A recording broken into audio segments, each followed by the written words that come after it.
Alright, YouTube. For my 20-something subscriber, actually no, my 20 subscribers, I'm pretty sure it's just still 20. Wrath is finished. It's done. I've painted, I've clear coated it. I had actually, this is the second take for this video. The other one was shot, days and days ago, or a couple days ago. But unfortunately, I didn't realize it till I had posted it. But the last bit of last little bit of the video where I hit stuff with Wrath was upside down somehow. My camera didn't flip over, and it was very, very annoying. And I had accidentally left it on my oak log out there that I used to set stuff on. I used to paint this, and it had gotten rusty. The edge had gotten rusty on this side, and the wood had darkened. I've since sanded it down a little bit and gotten rid of the mild, very, very, very mild rust that was on there. Unfortunately, the dark on the wood really didn't come off all the way, or even mostly for that matter, but I think it looks kind of cool. It makes it look a little aged. I've clear coated it since then too. I've also whacked something with it earlier. That was fun. It works great. Like its predecessor, Hominoptera over there, it serves the purpose of breaking things. Not cutting stuff, breaking things. And I mean breaking things. That's what it's for. Just utterly destroying stuff. I just replaced this whole path over here with concrete, or with these stones that we had left over from when the house got worked on. I dug up this whole path and I took out those stones and put these in. Like, literally just finished. My back is killing me. I think I did a fairly good job on it. But I just smashed a quarter of one of those broken ones in half, and it went smash real good. And those are actually pretty thick. They're, I think, probably about 1.5 inches thick. Something like that. Well, I mean, they're just like composite concrete, though, with tons of little rocks, but still, they're pretty thick. Yeah, they're pretty thick. But as far as Wrath goes, though, I might engrave Wrath on the side of the blade. I don't know yet. I gotta work on teaching myself how to engrave metal first. But when it comes to the handle, don't thread the wood. If you're gonna do it, just thread this. Just thread the tang metal, because unless your wood is perfectly flat and clamped down perfectly to this, when you do it, it'll come out weird. Or you'll have to, if there's any bowing or anything, when you clamp it down flat to glue it down, the threads will be weird, and you'll probably have to torque them in. So I don't recommend actually threading.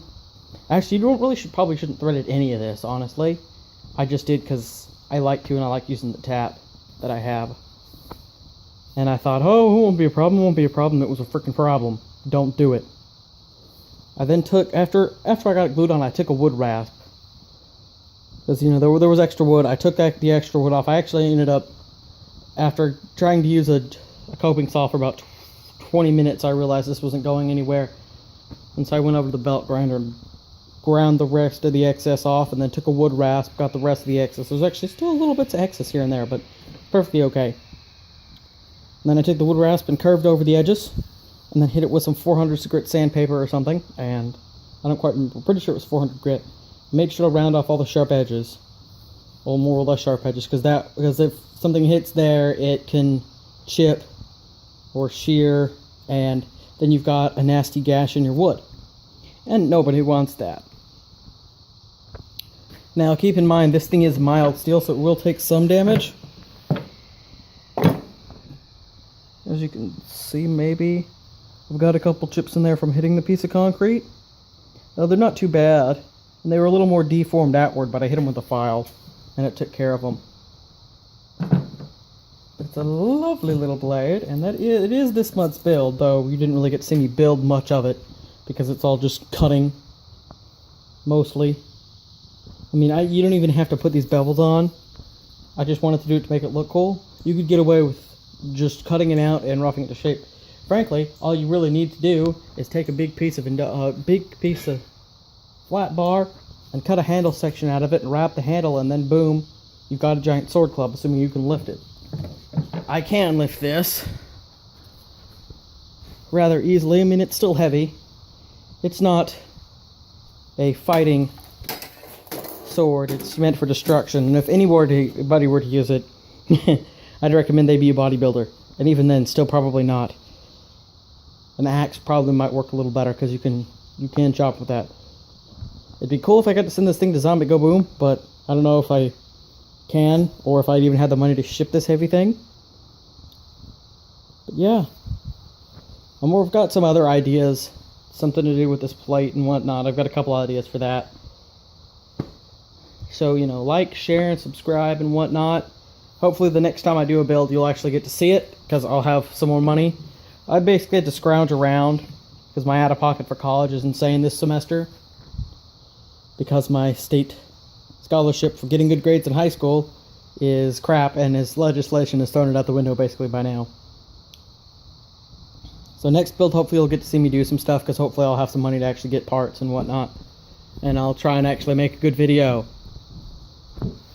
I am going to hit some stuff with this and, all the other weapons that I've made that I've said, oh, hey, I'll test stuff with this, oh, hey, I'll test stuff with this. I will eventually. Just got to get around to gathering enough fun things to break and getting around to getting somebody to film and seeing about edit. But that's about it. Don't forget to like, share, and subscribe and whatnot. And I'll see you next time.